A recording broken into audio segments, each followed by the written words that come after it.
Hello, everyone. My name is Linda Gundo. I am the CEO and founder of Linda's Perfection Creations. Linda's Perfection Creation is an event planning and wedding decor company. We cater to small and large events in around Philadelphia. We do full service, partial, minor coronations. We do custom events. We do milestone celebrations. Anything pretty much that need planning and decor, we handle it all. I am a master certified wedding planner and a certified florist. I have years of planning in the wedding industry. I started my business as a hobby and it grew into what it is now. If you are joining my channel for the first time, please like, share, and subscribe to my channel so you can get updated information in regards to some of the great and exciting things that we have coming up. And also, please go to my website and schedule your free 30-minute consultation to learn more about my services. It's www.lyndaperfect.creationsevents.com. Well, so today we're going to continue. We started yesterday talking about questions, some of the questions that people were asking for your wedding. So today I'm going to try to complete this series. It's still a lot more questions and I think that people ask, but we're just gonna go ahead and see how and know how much we can do. Um, so one thing is that how to incorporate love dead loved ones and people who are passed along. There's a lot of way you can do that. You can put a picture of them on your bouquet and a little pendant or something like that, where your florist or the plant they can wrap around there after that is done. Some heirloom that you have, you can definitely do a table, like kind of like a Swiss table. You can have a table that have pictures of different loved ones who are not there, with candles, with flowers and things. And you can also put it near your guest book. So that give people action word when they go in there to sign your guest book, they can look at that as well. So you can definitely have a memory photo display of people. Another option that a lot of people do is the chair. You can have it in a like a chair in a reception space and at your ceremony with a rose in there to kind of in a showcase of a loved one, a family member, maybe mom, dad, close grandparents, whoever it is that hold a special heart, place in your heart, I should say. Um, those are the things that you need to do. And also another option is that you can do like a signage and so there's a lot of options. So just be prepared. People ask you, or even on your dress, sometimes you can maybe write something or things like that. Another question people gonna ask is that, can I reserve a song at a wedding? Okay, that's a really crazy one. I think it's a give and think. Those are things that you can tell the couple all based on that. So sometimes the DJ as a couple, you give the DJ everything they need to know. But I will say that at the end of the event, maybe oh excuse me, God, I'm so tired. At the end of the event, like leading close after the dance floor is open, I don't think it's a big deal if they want to ask the DJ if the DJ have it and want to remember that. That's something they can do. But sometimes people will ask you that or what kind of music you play. But sometimes people may not. It all based on the friends and the type of people, or maybe um your parents that want to dance to a certain songs, or somebody want to do something. So those are the questions you can ask. And then another thing is the first dance. Are you doing the first dance? Sometimes maybe your parents, your mom, like a mother and son dance or a father and daughter dance. Those questions you will get. So you have to decide on what it is that you can do. Excuse me, guys. Sorry about that, guys. As you can see, no matter what, I have clients out of the country. Sometimes they call and sometimes they realize that okay, yeah, it might be early to you there, but it's later here. So, but yeah, as I was saying, is that mother and daughter dancing. You can those are things you and your couple can talk about. I did a video on where a bride didn't want to do that, and she want to stop her fiance because his mom wanted to do the father and mother and son dancing, but she didn't want to dance with her father, and it kind of made a big deal out of it. I would say leave it open with both of you guys. You think about it, but I would say it's a special moment. You don't want to cheat a loved one out of something they're setting battle. I would say just let it go.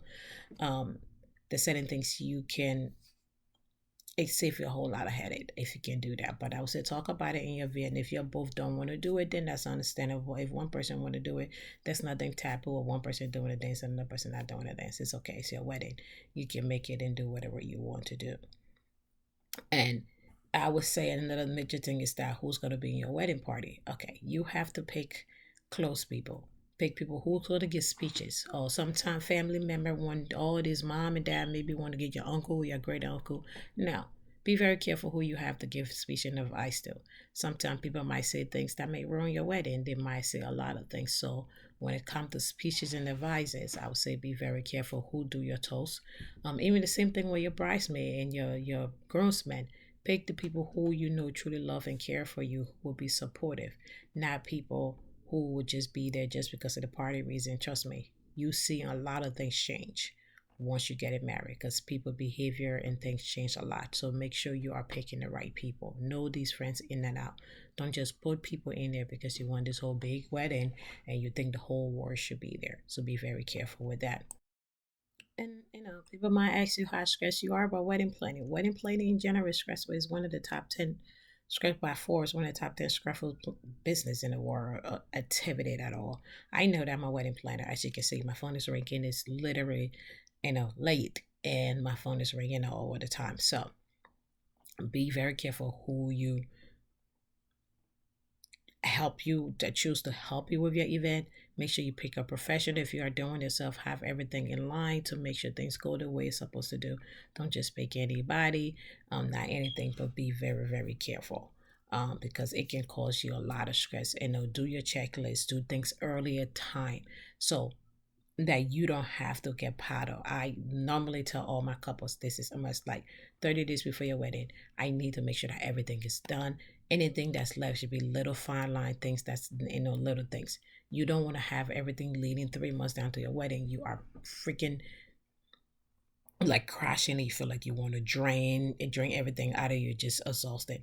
You need that glow, you need everything. But I'm gonna say winding down as you start to go 6 months to 3 months, you should have everything together. But the last 2 months of your wedding, it should just be adding finishing touches on your wedding. It should not be anything crazy. Do you hire a band versus hiring a DJ? That's up to you. What kind of music you like? It can be a collective music. If you were a musician, I have a couple who wants a musician, and they want live band. Their live band is great, a lot of entertainment. So it's all based on what you want, what your budget intake, what kind of style music you like. These are all things that help you there. Another thing, will you have a vegetarian or gluten option? I recommend that you have a vegan option. Reason being is that vegan can eat no other food but vegan food, but vegetarians can eat vegan and vegetarian food. So if you have a vegan friend in there, instead of going down with the vegetarian option, maybe opt up for the vegan option. That will make it easier. Are you going to have an open bar? Yes. No.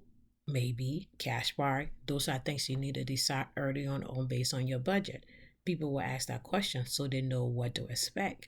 Are they bringing money to pay for their own drinks, or are these going to be fully provided? So make sure early along you have those things already setting up. And another thing that I'm not paying for myself. People will do that. There are some wedding where they task their family member to do that. I think it's ridiculous. I think if you do not have the money to plan your wedding, just don't. You should not be asking people to come to your wedding and paying for them. I think it's ridiculous. But a no, to each his own. Everybody have their own thing. But if you want to have this big elaborate celebration, I personally don't feel that I should be paying for your big elaborate celebration. It's your wedding, it's your event. If I choose to do it, that's based up to me, but I shouldn't do it. Are you going to have any hashtag or post brunch? Okay. After, what that means is that after the wedding, are you going to have any barbecue, maybe a cookout, maybe a brunch at your house to tell immediate family thank you for all the time that they did? So those are things you want to ask. People want to know because if they are staying, especially for all the time guests, to know if they are staying to take off work, to make sure all those things go and give them an option to make sure to do. Is it going to be any after party if the wedding is late early? Are you going to do anything later, maybe at your house, at the parents' house, somewhere else? Those are questions you want to do. Are you having a wedding hashtag to put up for people to take pictures? Make sure you let them know all these things. But once again, thank you so much for watching. My name is Linda Gunner. I am the CEO and founder of Linda Perfect Creations. Please like, share, and subscribe to my channel. You can find all this information on my website at www.lyndaperfect.creationsevents.com. Thank you and have an amazing day. Bye.